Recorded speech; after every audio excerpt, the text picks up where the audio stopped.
Hi, this is Mike Cosentino. Welcome to SBL Biz TV. Today's show we're going to talk about social media and return on investment. Well, you know, there's obviously been a lot of discussions about social media, and we've talked about it here before on the show, and it always brings up a lot of questions about measurements and ROI. You know, recently there was a survey done by the Association of National Advertisers, which stated that back in 2007, for example, videos were only being used by 20% of companies with over 10 billion in revenues. As of today, in 2012, over 80% are using videos for a viral effect.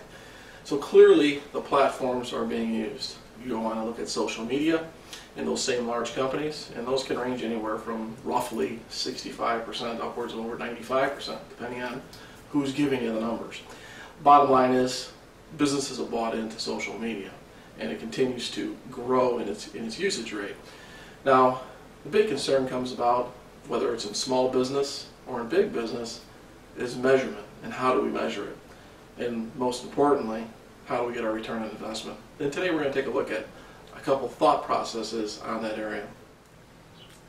So when you're looking at measuring and when you're looking at return on investment, it commonly comes up with social media that it's free, and that's why small businesses like using it. Well, I got to disagree with free, because ultimately when I hear free, it means it's free. There's nothing in exchange for anything. Well, with social media, it takes time. There's a large investment of time, and with time, there's an investment of content that has to be made, or you're going to have a writer working with you on it, and there's going to either have to be time for you spent interacting with prospects and clients, or one of your employees. So clearly there's an investment of money that is being made there in exchange for being on any type of social media platform. And that goes for videos as well.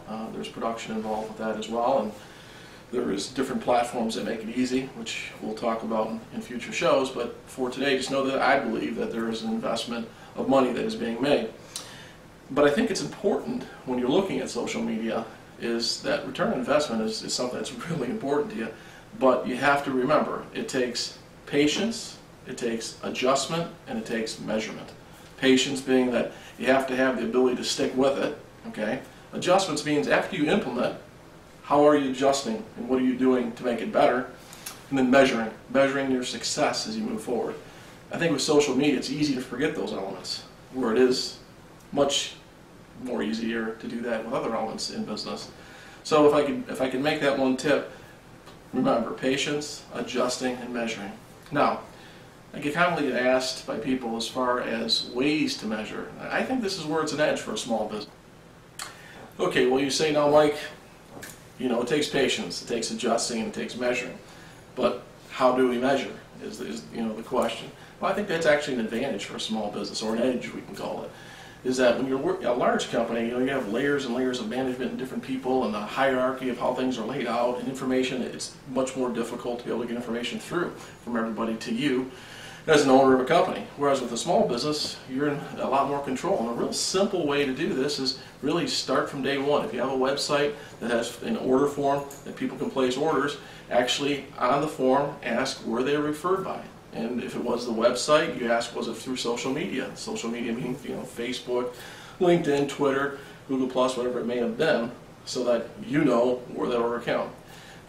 Next is call-ins. Call-ins, whether it's yourself or somebody else answering the phone, ask the question. You know, where were they referred by? You know, was it a referral or did it come from a website? If it was a website, take it one step further and ask them, did they connect from a social media platform? And if so, which one? I find that people are more than happy to help you answer those questions if you do it in a professional manner. And then lastly, and most importantly, is making sure that you track it.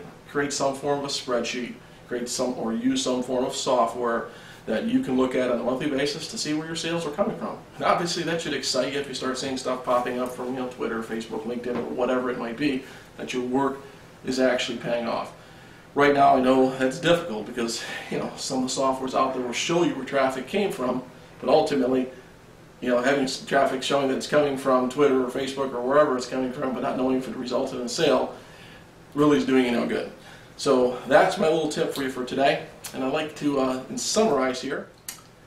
And traffic does not always mean sales. In summary today is ultimately, you can be getting traffic, but it may not even be resulting in sales, and it's important for you to know that. And that's why I think, creating a mechanism like we talked about. Is it sure-proof? No, it is not sure-proof. But is it a step in the right direction? Absolutely. As a small business, that's real important. But like any other system, ultimately, it takes time and it takes effort. And without implementation, obviously none of this will happen. So my hope for you today is that you go take action now. And as always, for more tools and resources, go to sblbiz.com. I thank you for watching today, and make it a great day.